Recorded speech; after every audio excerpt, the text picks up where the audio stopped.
Okay, let's knock it out. Yeah. Hey guys, and welcome back to another book video with your two favorite book nerds, Amy and Kelly.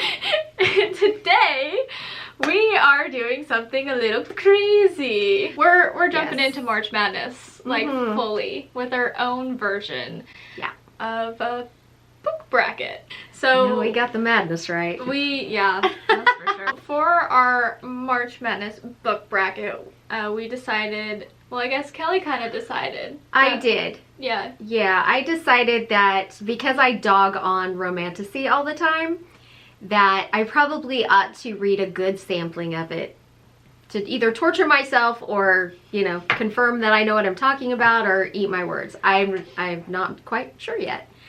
So, so I decided, I told Amy, this is my Riley Sager revenge. That we needed to read a sampling of Romantasy books to see just what was up. Amy's the one that came up with March Madness, which is why we have 16 books that we are going to read in March.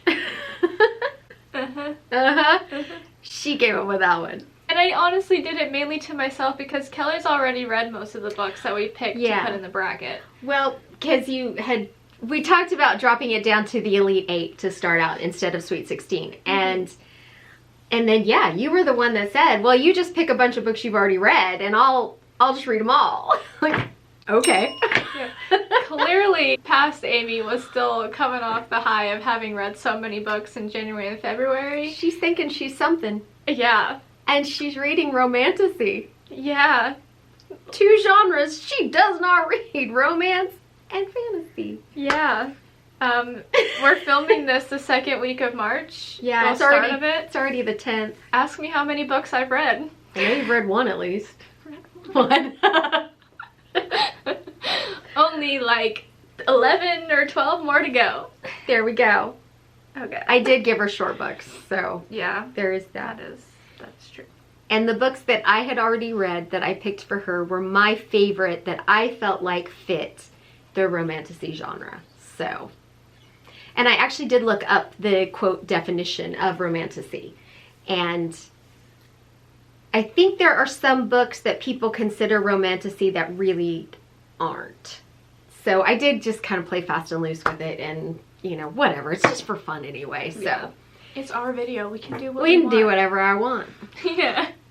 So I picked books that I like, that I think fit, and that I think would be good.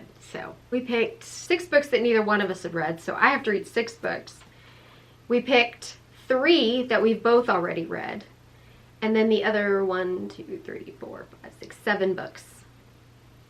So Amy's got 13. Okay, so that's the plan. Great. Yeah. We are going to be making like an actual bracket for this. So this is the intro video. The actual video with the bracket and everything's going to be coming out the week after this one, I believe is how we decided. Yes, I think so. So that way, you know, the video's not like 5 hours long. We decided to break it up a little bit. Yeah. So this one we're just going to kind of like let you guys know how it's all going to go. We have our bracket here and ready, which we will be posting on our Instagram, I believe, so that way you guys can go over there and make your own predictions as to which ones you think are gonna, you know, go and win it all. Yeah, fill out your bracket. Maybe the winners will get something in a giveaway, who knows? Ooh, I don't know. Oh, there's an idea. Yeah, so fill them out and send them to us. DM us with your predictions or whatever. We did the bracket based on ratings, average ratings on Goodreads. And then if there was a tie, we used the number of ratings for the tiebreaker on how we did the bracket. So that's kind of how we decided the order of the books that they would go into. So that's how we did it. Yeah. And so, without further ado, here's the bracket. So our number 1 matchup is at the number 1 seed, followed by Frost by Charlie Holmberg, which is a story about a kind of not very nice girl who breaks the heart of the wrong person and gets cursed with cold. And her adventures as she tries to break her curse and figure out and How to warm her frozen heart. How to warm her frozen heart. So there you go. Number 1 seed. Number 16 seed is the Hex by Erin Sterling, which is about a girl who, when she was 19, got her heart broken and drunk on vodka with her cousin. They cursed her ex, although they didn't think they did. They were just being silly and goofing around. 9 years later, her ex returns to town, and it comes to find out that maybe they weren't just messing around after all. All right, next up, the number 2 seed is Divine Rivals. I don't have a physical copy of it, but here it is. Divine Rivals by Rebecca Ross. Rebecca Ross, thank you. Divine Rivals is set, I believe it's in World War II. I really don't know a whole lot about this book. I think that the 2 main characters are journalists. Oh, yes. Like wartime journalists. I should know this. I started this book yesterday. And they're rivals. And it's an enemies to lovers thing. And I believe there's a little magic twist in there somehow. It's like, from what I've gathered so far, it's like a mythological thing. Because there's a war going on at the moment between 2 different gods. Oh. And so people, or I guess a goddess and a god or something like that. And people are picking sides to fight on. Oh, well, that would make sense since it's called Divine Rivals. Yeah. Okay. Yeah. Cool. So that's pretty much about, they're like journalists writing about the war. There you go. And the number 15 seed, which is Fortuna Sworn by KJ Sutton. And Fortuna Sworn is about this girl who is a nightmare. So with a touch to anybody's bare skin, she can sift through their minds and find their fears and make those fears come true in the mind of the person she's touching. But her brother, she and her brother are the last 2 of their kind, and her brother's gone missing.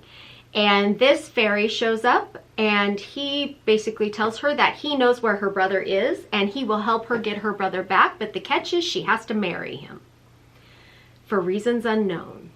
So the next matchup, number 3 is The Blue Sword by Robin McKinley, and the number 14 seed, which kind of breaks my heart just a bit, Gods of Jade and Shadow by Sylvia Moreno Garcia. I was a little premature on the draw there, but I was excited about it. It was that one. It breaks my heart that one I landed can't so low. believe it's so low. I know. But once again, these ratings were all really pretty close. So The Blue Sword is set in a fantasy world and kind of a desert fantasy world, but it does have some resemblance to the early 1900s. And Harry is the main character. It's a lot about colonialism. And so Harry is of the people who are kind of moving into this desert area. Anyway, the natives of the area are kind of at war with them, and there's an attack, and Harry runs away, and she ends up caught up with this group of native peoples of the desert, and they want something from her. So it's kind of her adventures in the desert. It's so good. I described it so badly, but it is so good. Okay, and of course, Gods in Jade and Shadow. You've heard us talk about this one endlessly. It is about Cassiopeia Tun, who is working as a domestic in her family's home, and they treat her pretty terribly, and they go off on a vacation and left her alone. She starts snooping around, and she opens a box that she should not have opened, and it releases the god of death, Hunkame. And again, he needs something from her. They're tied together, and they go off on adventures together. And it's in 1920s Mexico. So good. So number 4 seed is Spinning Silver by Naomi Novik. And the number 13 seed is Assistant to the Villain by Hannah Nicole Mayer. Spinning Silver is about this girl. Her family is Jewish, and they are their family business is that they're money lenders, and she was going around saying that she is so good at what? Making money, investing. Making money. So good at investing. Yeah. That she can pretty much turn silver into gold. And so this other group of people that everyone in her village is like very terrified of. They overheard her talking about this, and their king, the Star King, comes and actually kidnaps her because he needs her to change all of their gold into silver. And so it's pretty much just about her trying to escape with her life, and also the Star King trying to get what he wants. Hijinks ensue. Okay, so Assistant to the Villain is about this girl, Evie, who has an ailing family to support, and so when this infamous villain ends up offering her a job, she pretty much has to say yes because she has no other options. And she's thinking, oh, well, you know, no job is perfect, so why not? I will do this one. But then while she's doing the job, she actually ends up developing feelings for her villainous boss, and things go down, I guess. Things go down. We don't really know what that one's about. We're just gonna kind of find out. Okay, so the next matchup is at number 5, The Very Secret Society of Irregular Witches. And at number 12, That Time I Got Drunk and Saved a Demon. So, The Very Secret Society of Irregular Witches is about, what's her name? Mika. Oh, Mika Moon. One of my favorite character names. So this is about Mika Moon, who is a witch, and in this world, which is really just our world, but witches can't be together because whenever they congregate in numbers, magic is attracted and they risk being uncovered. And so Mika, however, really craves connections with people, and so she creates a YouTube channel where she pretends to be a witch. Because of this, she is contacted by a person who wants her to come and teach magic to these 3 young witches. Now, Mika knows that they shouldn't be living together, but she ain't gonna tell anybody because she thinks it's terrible that they have to split them up. So she goes and she agrees, and it's this, again, house with these 3 little girls who are just so sweet, and this kind of ragtag group of people around them that take care of them.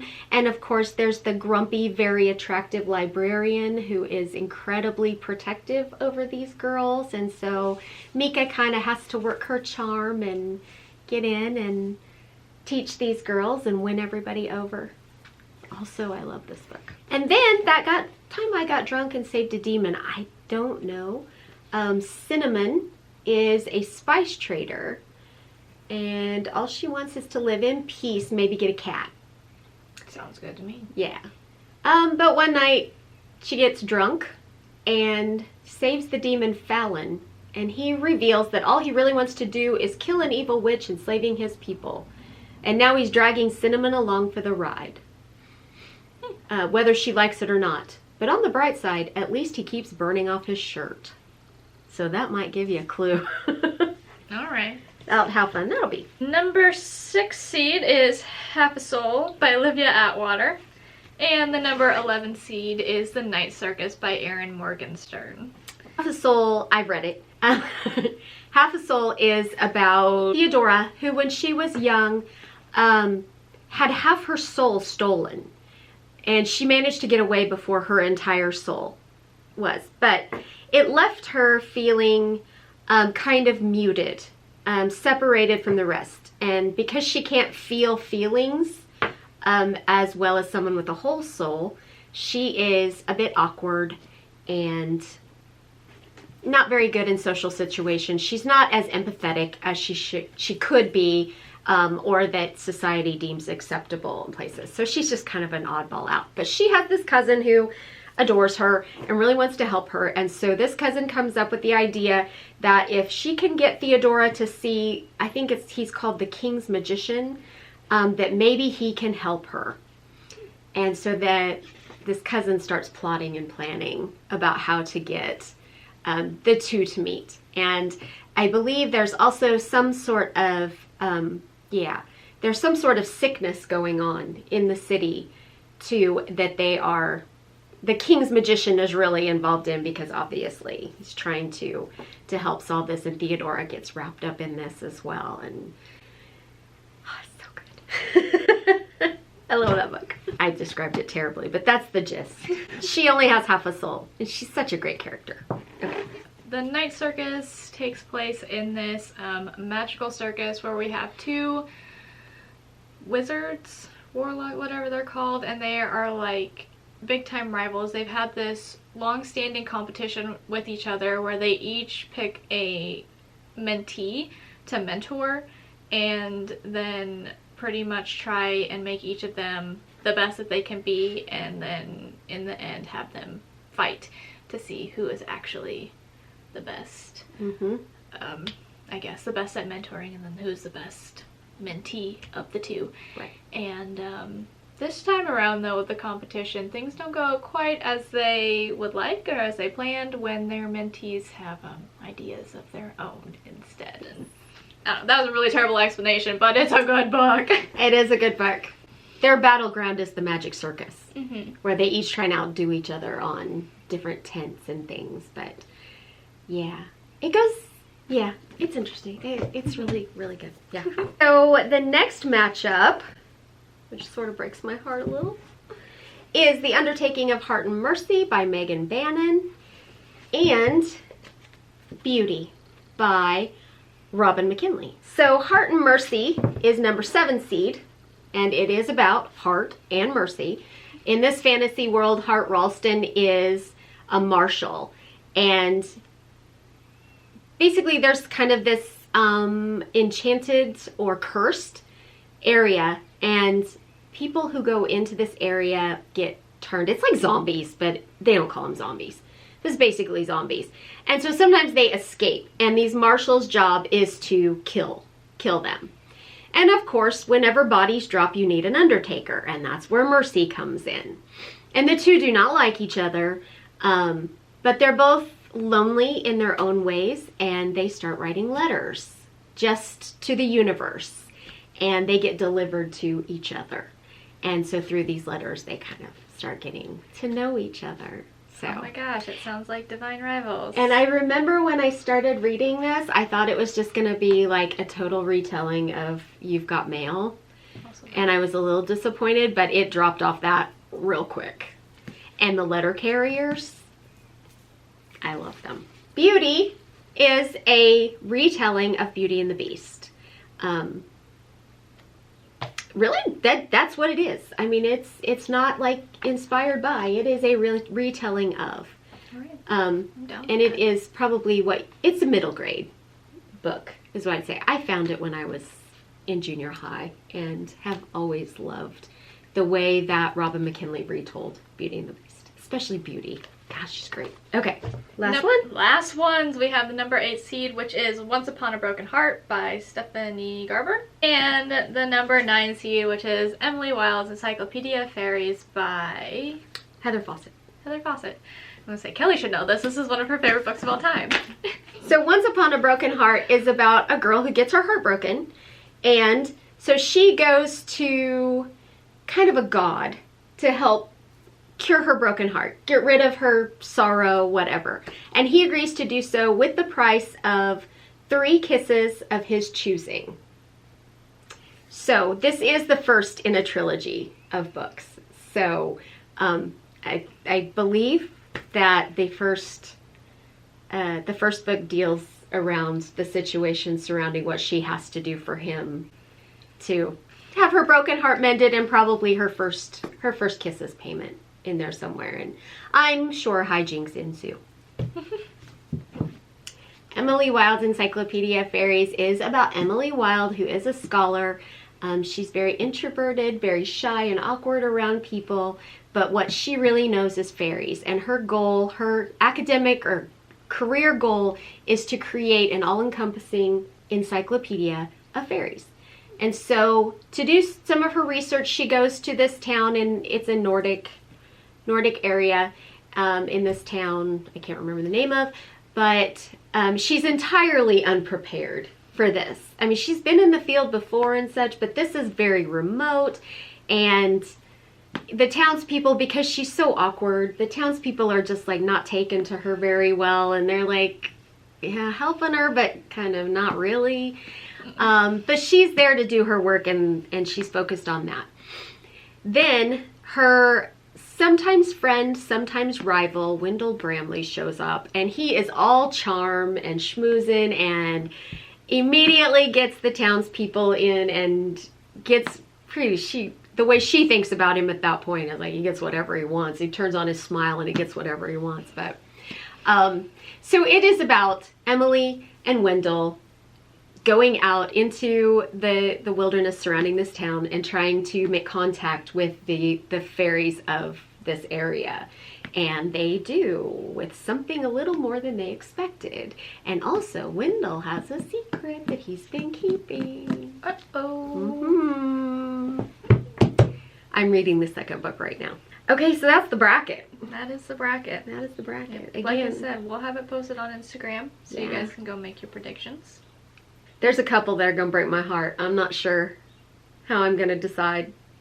Yeah. Oh, one other thing that I forgot to mention about how we're running this bracket, since we aren't sure if we're going to agree on all of them, because this was something like, well, what if we have that situation where we think one of us thinks one should go through and the other not? We each are going to have one, like, veto, like one thing where we can be like, no, this book for sure is going through or whatever, but only one. We can only use it once, so it has to be a book that we like really whole heart is in it to win it. And hope that we don't disagree more than twice. Yeah.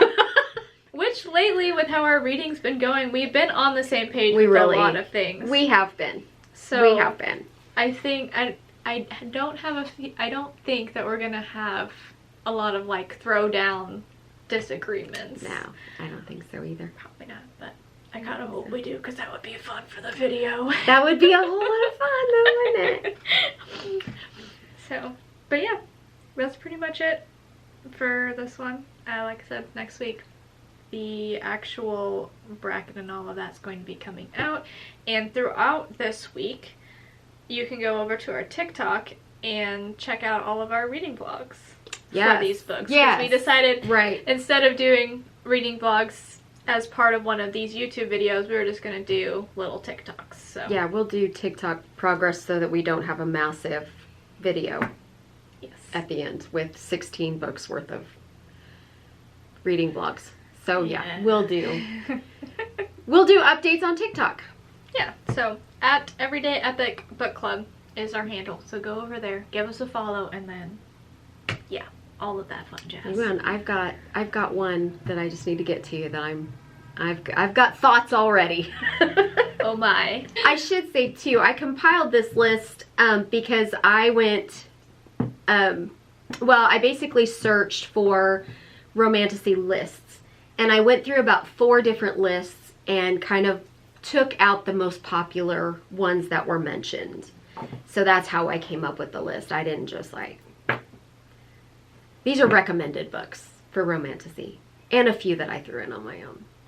Alright, well then that's going to do it for this one. Hope you guys enjoyed watching. If you did, please be sure to give it a thumbs up. And if you're not already subscribed, go down below the video and hit that red subscribe button. Join the Everyday Adventure family. Yep, that's what we're called. That's who we are. That is what we are. Subscribe so you don't miss out on all of our upcoming book content. If you want even more content from us, then go and join channel memberships where you can get early access to non-book videos for right now. Maybe in the future.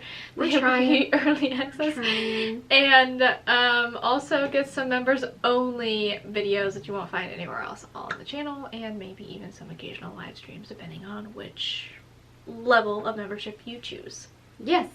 And before we go on with other non-book stuff, be sure and keep up with us for our March book club book, which is The Twisted Ones by T. Kingfisher. So read on that. We will probably have our discussion the first Sunday in April around 3-ish o'clock. So yeah. Stress 3-ish. Or 3-ish. We're supposed to be filming our other live stream for The Dead Romantics right now. Right now. And we're 10 minutes late. But it'll be okay. We'll get there.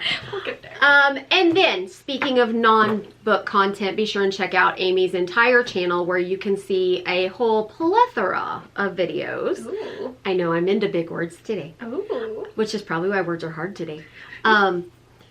A whole bunch of other sorts of topics. Oh my God, then I lost it. It was here and then it was gone. Okay. A whole bunch of other topics like home decor and shopping hauls, home renovations, cats, cooking, cookies. And then if you still want even more, you can head over to her blog where there's even more content. Things like Watch It Wednesdays, where she reviews Netflix shows, or Foodie Fridays, where she reviews restaurants. Yes. And become a part of the entire Everyday Adventurers family. Family. Family. Okay. So yeah, that's gonna do it for this video. So let us know down in the comments anything you want to share with us. Follow us on Instagram and TikTok for all the updates, and I hope you guys enjoyed watching this video. I'm Amy. And I'm Kelly. And we are the Everyday Epic. Don't know what this was, but we'll see you in the next one. Bye.